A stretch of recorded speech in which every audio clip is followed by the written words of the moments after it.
It's the weekend, time to have some fun. And it's been a long-standing tradition for me and the girls to have a get-together after our games. Usually we try to hit the town, maybe bar hop a little, but alternatively we'll stay in for movie night, and it was just my turn to host. So I busted out one of my all-time favorites. You know the one about the dinosaur theme park? Billy and the Clonosaurus, a certified hood classic. And Susu was like, dude, if you think that's cool, you should check out the new cabinet they just put in down at the bowling alley. I'm not really allowed in there, but when adventure calls, you put on your best disguise and answer. We're playing Cadillacs and dinosaurs.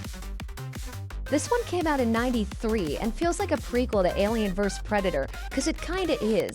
Not to get super technical, but this was one of the last games Capcom made with their CPS-1 board, before switching to the new hardware a year later, allowing for a much bigger game built off the same great beat-em-up system. And both of these games were technically imports if you were playing in the West, with AVP being much more available. Long story short, if you like one, you'll probably like both. This is also the era of Capcom giving every arcade game a Mega Man X soundtrack, so you know the music's gonna fucking rock, even if it doesn't really have its own identity. And that's kind of on theme too, cause I know this one's supposed to be based on a comic, but I have never come across a copy, and that's because it's actually called Xenozoic Tales, later getting changed in the reprints to match up with the cartoons and the games. And then you look at the cartoon itself, which is even more confused, with some of the episodes looking like the same team that did all those Western 90s superhero cartoons and the Johnny Quest remake, and others clearly being done by an anime studio. And speaking of animation, there's even a second game that plays more like an FMV rail shooter, but I was never really a console person and haven't gotten a chance to play it. The game starts out with a flood at New York in the year 2513. Basically, there was this nuclear war back in the 21st century. The entire planet is dealing with radioactive fallout, with the survivors hiding out in underground cities called vaults. Wait, whatever. 500 years later, dinosaurs are back for some reason, and now there's a second moon and Fist of the North Star gangs running around. You get the picture. You've got 3 poles and 1 hole, by which I mean the cabinet only has 3 joysticks, so someone's getting left behind. Don't be gross. Jack is the average character, who mathematically sucks the most. Hannah Dundee gets the best health up drops and weapon damage. Mustafa is good at jumping. And Meso is the punchy guy, and legit feels like the easy mode character. Now, of course I'm gonna go with Hannah, cause she can really fill out a pair of jeans. But from what little I saw of the show, she's kind of fucking annoying. The Lisa Simpson of the group, and I am legit grateful this game does not have voice acting. Maybe you'd like me better if I was a machine. No, but if you were a machine, at least I could program you to be polite to me once in a while. Telling you, if I were him, I'd be making that bitch walk. Dude's kinda cute, and he has a nice car. You can do better, guy. Speaking of walking, this is a beat-em-up, so in case you're wondering, yes, we will in fact be walking to the right. It is what it is. Jump button to jump, hit button to hit things, press the jump and hit button together to jump hit. We got all that? Cool. The real thing that sets this game apart is how often you pick up weapons. You are constantly shooting and knifing people, with some surprisingly blunt gore when you use explosives. They're not all winners, though, with the larger melee weapons almost feeling like they were slowing me down at times.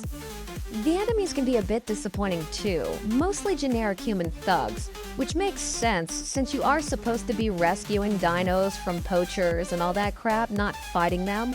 Though they do occasionally enter into the situation and you just punch them in the face till they calm down and walk off board. It's kind of anticlimactic.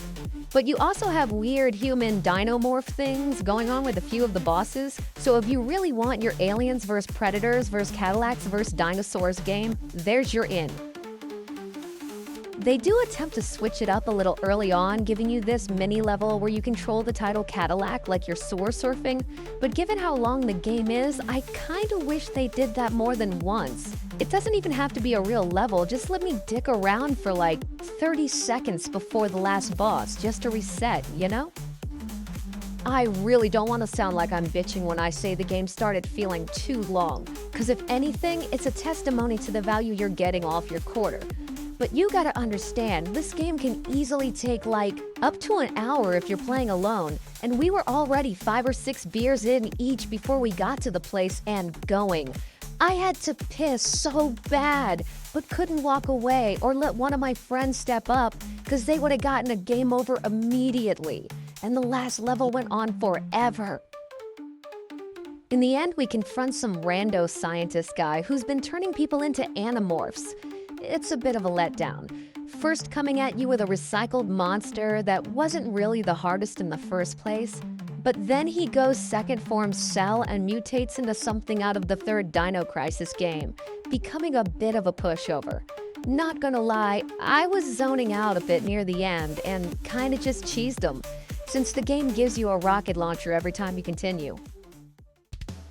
The evil Badman defeated, the base goes into self-destruct mode, forcing our heroes to flee, and Hannah, being the girl, decides to trip and faceplant mid-escape, causing her and Jack to get caught in the cave-in, being crushed to death as their friends slowly walk off towards the left, the morning direction.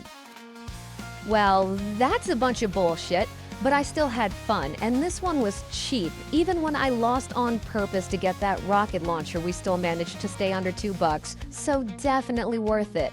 There's not really much more to say about this one, and that's kind of why these older games are great. You can just jump in and have an amazing time without dedicating your life to it, and sometimes that's all you're looking for. As always, thank you to all the lovely, lovely people for watching, and I will catch you in the next one or whatever.